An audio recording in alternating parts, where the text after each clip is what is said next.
Claro, es algo que va avanzando, es un proyecto que lleva un largo tiempo, que ha tenido cierto consenso o una mirada similar en algunos oficialistas y opositores, y que aquí en Santa Fe, a partir de un proyecto del Poder Ejecutivo, hoy tuvo media sanción justamente en la Cámara de Diputados y va a pasar al Senado.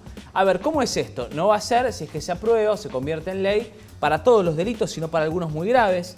Por ejemplo, los asesinatos, obviamente los dolosos, abusos sexuales agravados, torturas, la promoción y el facilitamiento de la corrupción de menores de 13 años, si hay algún estrago doloso cometido por algún funcionario público, las lesiones gravísimas cometidas mediante la utilización de armas. Bueno, y un jurado que se conformaría, insistimos con esto, si es ley, con 12 integrantes, 6 hombres, 6 mujeres, que van a salir de un padrón que se va a originar inicialmente a través de un sorteo y que va a tener algunas exclusiones. Por ejemplo, abogados, que son los que podrían tener alguna injerencia sobre los demás, pero fundamentalmente a funcionarios de primer rango, como por ejemplo sacerdotes y legisladores. Excluidos. Ellos son los que quedan excluidos de la posibilidad ¿Usted puede de ser jurado? Tal vez podría ser en algún momento. Gavira, sí. por ejemplo. Gavira podría ser jurado, claramente, sí. Sí. Quienes no pueden serlo, en primer lugar son los abogados y después algunas personas que puedan tener alguna cuestión muy particular respecto de alguna posición muy extrema o algún prejuicio, pero eso en todo caso va a ser evaluado más adelante. Con declaraciones públicas, sí, por ejemplo. Sí, podría ser alguna situación similar, pero militantes de partidos políticos. Mira, por ahora no hay nada expreso en ese sentido. ¿Parientes de jueces o fiscales? Diría que en principio quienes tengan alguna familiaridad en ese sentido no. Ahora, no está reglamentado, todavía es un proyecto que tiene algunas normas generales, que está avanzando, que hay que ver si en el Senado no tiene ninguna modificación, pero que era una idea. De hecho, hay funcionarios de aquí de la provincia de Santa Fe, por ejemplo, el defensor regional Gustavo Franceschetti, que es miembro de la Asociación Argentina de Juicio por Jurado. Bueno, lo apoyó desde el principio, junto con algunos fiscales del Ministerio Público de la Acusación, y han hablado o han visto lo que pasa en otras provincias. Lo que pasa en Córdoba, lo que pasa en Neuquén, lo que pasa en Chaco, lo que pasa en Río Negro, que tienen algunas experiencias que en principio dicen son muy positivas y que han impulsado, por ejemplo, el último año, algún simulacro aquí en la provincia de Santa Fe. ¿Por qué dijo algunos delitos y no todos? Porque en principio está previsto para los delitos más graves o los más aberrantes. ¿Por qué? Bueno, es la idea hacerlo de esa manera. Porque el jurado, además, en este sentido, va a hacer lo siguiente. No te va a poner una pena. Te va a declarar culpable o inocente. Y en una segunda instancia, un tribunal es el que va a indicar cuál es la pena que corresponde. Hoy pasa eso, por ejemplo, con los menores. ¿Cuánto influye la decisión del jurado entonces en culpable o inocente si hay una segunda instancia por un juez? No, si el jurado te declara culpable, sos culpable. Lo que después hace el juez es poner el monto de la pena. Es decir, vos vas a estar preso 10, 15 o 20 años. Si el jurado declara culpable, mejor dicho, inocente, ¿el juez puede declarar culpable? No, el jurado te puede declarar inocente y en el caso de algunas culpabilidades puede haber alguna instancia de que recurran, por ejemplo, quienes son los defensores. Pero bueno, es una instancia que algunos dicen tiene algunos prejuicios que pueden ser subsanados. Por ejemplo, ¿qué puede pasar si hay algún testigo o algún miembro del jurado que haya sido, que sea amenazado, que eso esté constatado? ¿Usted vio las películas de Hollywood? Podría pedirse alguna revisión. Bueno, es que muchos se imaginan eso, 12 ciudadanos comunes de a pie que de pronto... ¿Usted vio las películas cuando se sobornan a los jurados? Bueno. Cuando forman parte de una macana, cómo se los recusa. Bueno, en ese sentido, tiene previsto este proyecto de ley, el que está avanzando, un mecanismo para poder analizar o rever de alguna manera o rehacer lo que pueda hacer ese proceso. Insisto con esto, te declaran culpable o inocente. Si sos culpable, un tribunal después te pone la pena. Como pasa hoy con los menores. Bien. Los procesos de menores pasa algo parecido. Una pregunta. El jurado no hace falta saber de leyes. No, al contrario. Si sos abogado, estás excluido porque podés influir sobre el resto. ¿Y cómo si no hay amparo, no hace falta saber leyes, puede haber alguna ley? ¿Cómo se refugian los jurados en la culpabilidad o en la inocencia? En lo que ven en el proceso, exactamente en eso. Perdón, ¿lo que les parece?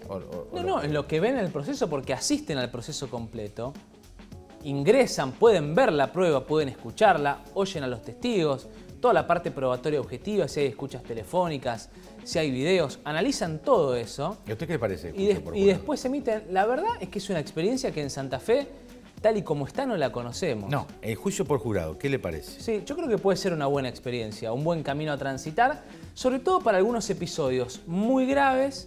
Mira, hay algunas cuestiones, por ejemplo, con funcionarios públicos que muchas veces, ¿cuál es la situación? Se plantea una serie de sospechas y un alejamiento de lo que es la justicia con la población. Bueno, sería el ciudadano común ingresando a la justicia a vivir en carne propia y a poder tomar algunas determinaciones. El sentido de justicia, tal vez en ese sentido, puede ser un poco más amplio. ¿Se le paga al jurado? Sí, va a tener una remuneración, no sabría decirle en este momento de cuánto. Por juicio. Por juicio, sí, por su actuación. ¿En y además, el trabajo le dispensan claro, esos días? Sí, además, lo que es el proceso les garantiza mantener sus trabajos habituales. Es decir, esta es una parte, es una normativa que si de transformarse en ley se va a aplicar de esa manera. No perdés tu trabajo habitual porque te lo garantiza el Estado en ese sentido y además vas a tener una remuneración por el tiempo que estás ejerciendo como tal. ¿Cómo ve a la sociedad argentina usted para un juicio por jurados? Bueno, esa es otra parte, ¿no?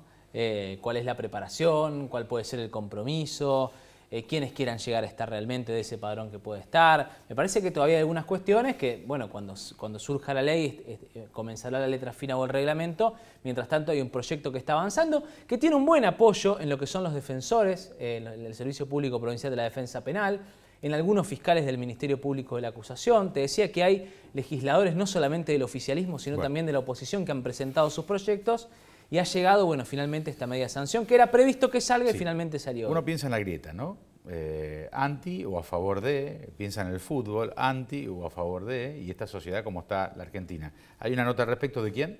De Gustavo Franceschetti, que es defensor regional y además miembro de la Asociación Argentina de Juicios por Jurado. Vemos.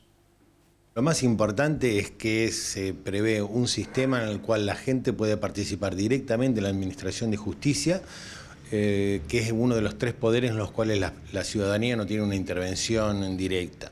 Lo más importante es que hay una selección de delitos graves en los cuales se van a resolver obligatoriamente por juicio por jurados y va a haber delitos leves que van a seguir siendo resueltos por los jueces profesionales.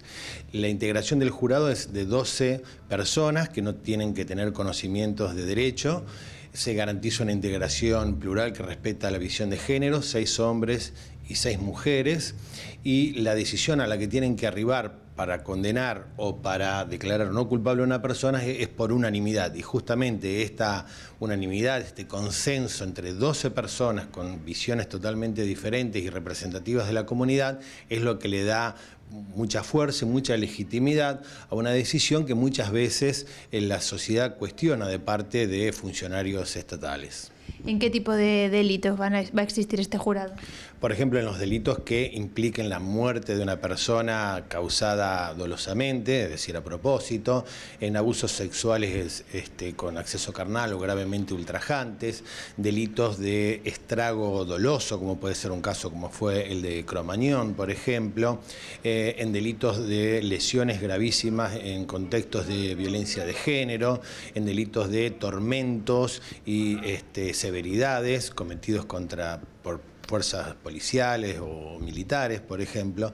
Ese tipo de delitos graves que todos tienen penas bastante altas son los que tienen más impacto muchas veces en la sociedad y esos son los que van a poder juzgarse por jurados.